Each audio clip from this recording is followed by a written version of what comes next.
For the past decade, my colleagues and I have been engaged in a project re-examining the archaeology of the Plymouth colony in Massachusetts. This is a long-term collaborative project with the town of Plymouth, Plymouth Patuxent Museums, and other descendant communities, including the Mashpee Wampanoag. We have been systematically restudying old collections and have coupled this with new excavations in downtown Plymouth, where we have uncovered intact deposits related to the original 1620 settlement. Research and publication on the Plymouth colony was an important early part of Mary Beaudry's scholarship, so my primary purpose here today is to explore how the legacies of Mary's work contributed to and continue to frame our project. Since this is framed in part as an intellectual genealogy, I thought I would start with my own path to historical archaeology and becoming a student of Dr. Beaudry's. My interest in both historical archaeology and zooarchaeology started when I was an undergraduate student at Wesleyan University working with Dinah Crater and Steve Dyson. Dinah was a physical anthropologist and zooarchaeologist who had begun a collaborative partnership with Bill Kelso to study the faunal collections he was excavating at Monticello. Our zooarchaeology class project was based around the Monticello collections, which ultimately resulted in a series of early publications on the diet of enslaved Africans at Monticello. Steve Dyson was a classicist with a focus on Roman sites, but also had his students, myself included, undertaking salvage excavations of historical sites around Middletown, Connecticut. Steve had put together a BAR volume on comparative colonialism that included a chapter from Mary's work at Fort Christa in Virginia.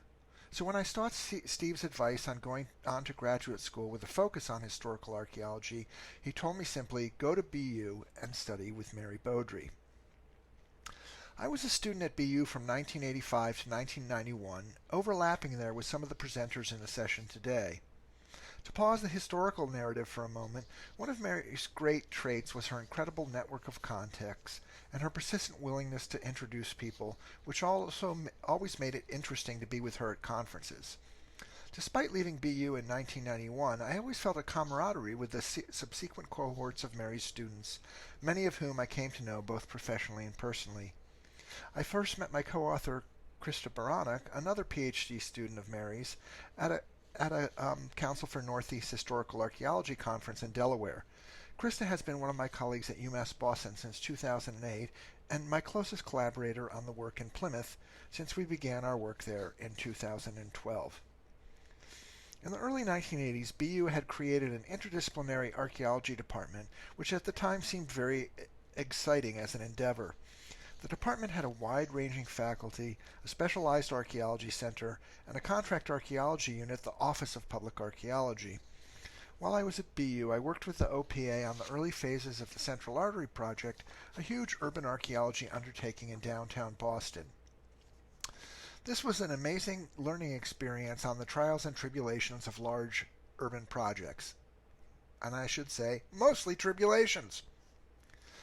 My work with Mary was diverse and challenging. In addition to regular classes, a directed study in foodway, work on the Lowell project with Steve Merzowski and an amazing group of BU graduate students, fieldwork at the Spencer Pierce Little site with Sarah Masha and Carolyn White, and my first role helping to write a professional report on a field project.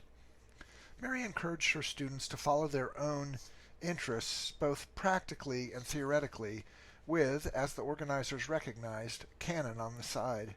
She supported my interest in zooarchaeology very directly, arranging for me to study the faunal collections from Fort Christa, for which I got paid, which at the time was amazing, the faunal collections from projects in Lowell, and ultimately a series of collections for my dissertation.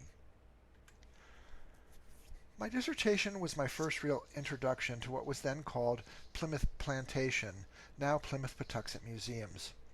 Even in the 1980s, Plymouth Plantation already had its own complicated intellectual genealogy. As a living history museum founded on regional archaeology and shaped by a decade of Jim Dietz's excavations of the Plymouth colony's historical sites.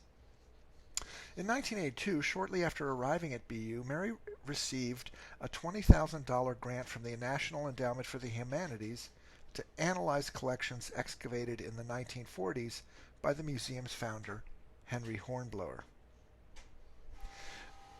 Mary was studying the collections with Doug George, a graduate student at BU who served for a period as the staff archaeologist at Plymouth Plantation. Through this work with the museum, Mary arranged my study of the zooarchaeological collections from the Winslow site, which became one of the central collections of my dissertation. She also connected me to the active group of food waste historians working at Plymouth Plantation at the time, including Paula Marcoux, shown here, butchering a pig in the reconstructed English village. So despite a long hiatus, when I started a new collaboration with Plymouth Patuxet a decade ago, it seemed very much a return to familiar territory. In addition to restudying collections, Mary also had an enormous influence on the archaeology of Plymouth through her deep connections with the archaeological curators at the museum. Case in point is Mary's relationship with Karen Goldstein, a longtime curator at Plymouth Plantation.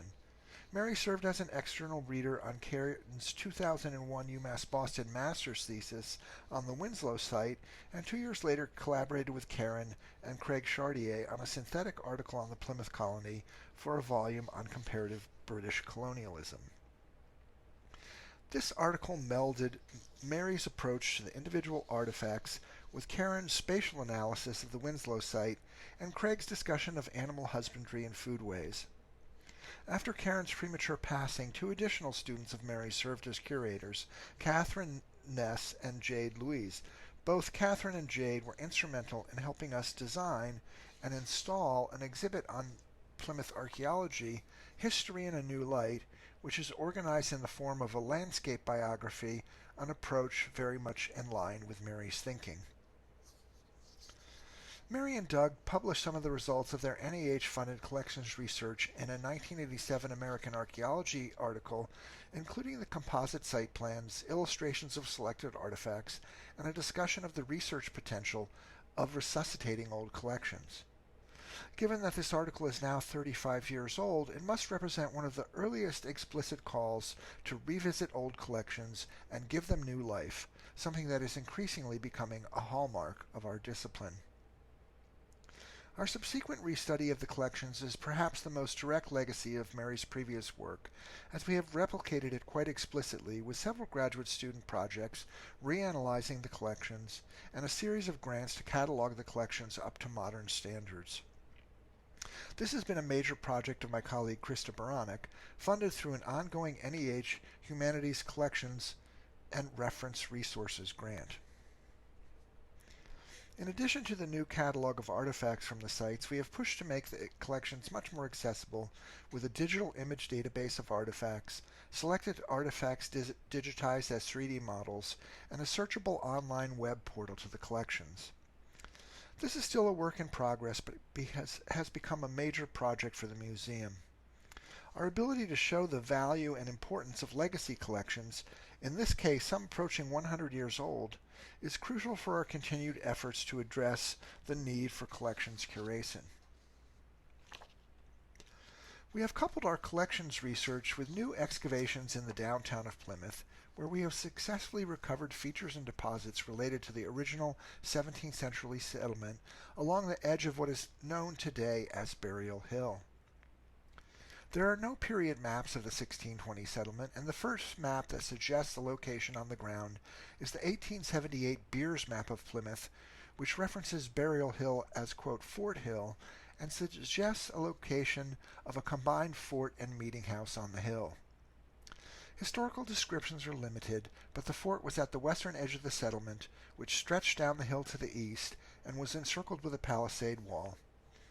Burial Hill, at the western end of the settlement, is today an amazing historic cemetery with over 2,000 markers and standing gravestones dating from the 1680s. This area was known as Fort Hill from 1620 until the end of King Philip's War in 1676, after which the fort and palisade were finally dismantled.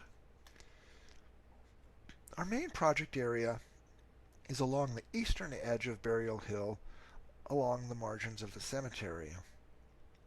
This aerial shows what the project area looks like today, with School Street off the image to the bottom and the most of the Burial Hill Cemetery off the image to the top.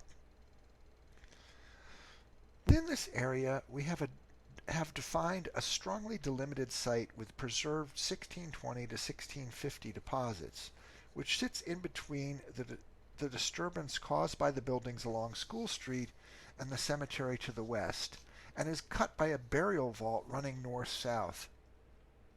In front of the burial vault, we have excavated a series of deposits representing yard features outside of houses, including trash pits, shallow trenches, post holes, and similar features.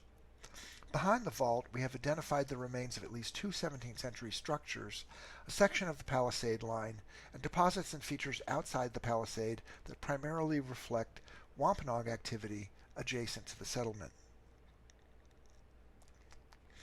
In the last few seasons, our work was focused on the structural features behind the burial crypt, shown here in this overview. This is what it looks like when we take out our crew, and what we found in this area in terms of features. Building 1 is cut into the hillside and has a deeply buried floor covered with daub wallfall. Building 2 appears to be slightly later construction, as it has English artifacts in some of the post holes and seems to be an addition that is connecting to Building 1 but not cut dramatically into the hillside. We've also located the palisade wall and thus could identify inside and outside the settlement. In the areas outside the palisade, we have been excavating a series of deposits and features that contain very small numbers of English artifacts and mostly Wampanoag materials.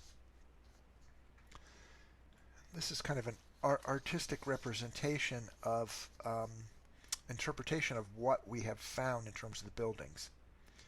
Building 1 is itself an indicator of the changes in practices in the colonial environment, as it appears to have been intentionally cut into the hillside on two sides, an expedient means of construction that could represent a very early building in the settlement. Within and around the structures inside the palisade, we have an artifact assemblage that dates to the first half of the 17th century. This includes period pipes, German brown stoneware, green glazed light-bodied earthenware that is either borderware or similar Dutchware, North Devon wares, and a variety of currently incompletely identified red wares that we are trying to sort out.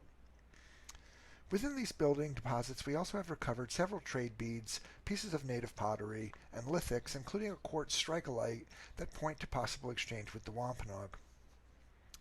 While the pottery and other household artifacts point to the domestic use of this space, we also have some well-dated small finds that seem to point to the trade and commercial activities of the colony. These include 2 coins, a cloth bale seal, and a coin weight. The coins, with one shown here on the left, are English patent farthings of a type struck between 1613 and 1642. This bale seal is English, from the reign of Charles I, which dates it to the second quarter of the 17th century. We do not know if this represents cloth imported for use by the colonists or for trade with the Wampanoag. Cloth and clothing are an important exchange item for trade with indigenous people in the 17th century. Dutch cloth seals are found on many Iroquois sites across New York. The large-scale production and export of cloth was a major economic driver of the northern European economy in the 17th century, and this artifact connects us to that trade. The coin weight is also an artifact that is emblematic of the trading activities of the colony. This was recovered last summer from the deeply buried floor of the building cut into the hillside. Our example has an open hand on one side with an H and an F surround that is a maker's mark, and a stylized cross on the reverse side that represents the coin it would have weighed. Coin weights like this were typically parts of sets with multiple different cast weights keyed to different coins, a specialized artifact that would have been the province of a merchant, a trader, or a ship's captain. Our work on the Plymouth colony is still ongoing, and we have lots of research still needed to fully document and interpret what we had recovered on Burial Hill. When Mary wrote about the work on the collections 35 years ago, she proposed a series of future research directions. One of these was to interpret the Plymouth colony in a framework of comparative British colonialism that focused on, quote, fine-grained comparison, that viewed, quote, the archaeological record of Anglo-American life not as representing a monolithic British cultural system, but as a varied tapestry of differing forms of a broad cultural tradition, finding new expressions and adapting to conditions in the New World." End quote. This remains a major goal of our ongoing interpretation in Plymouth, and we hope that our efforts to address this question serves as one of the lasting intellectual legacies of Mary's studies of the Plymouth colony. Thank you.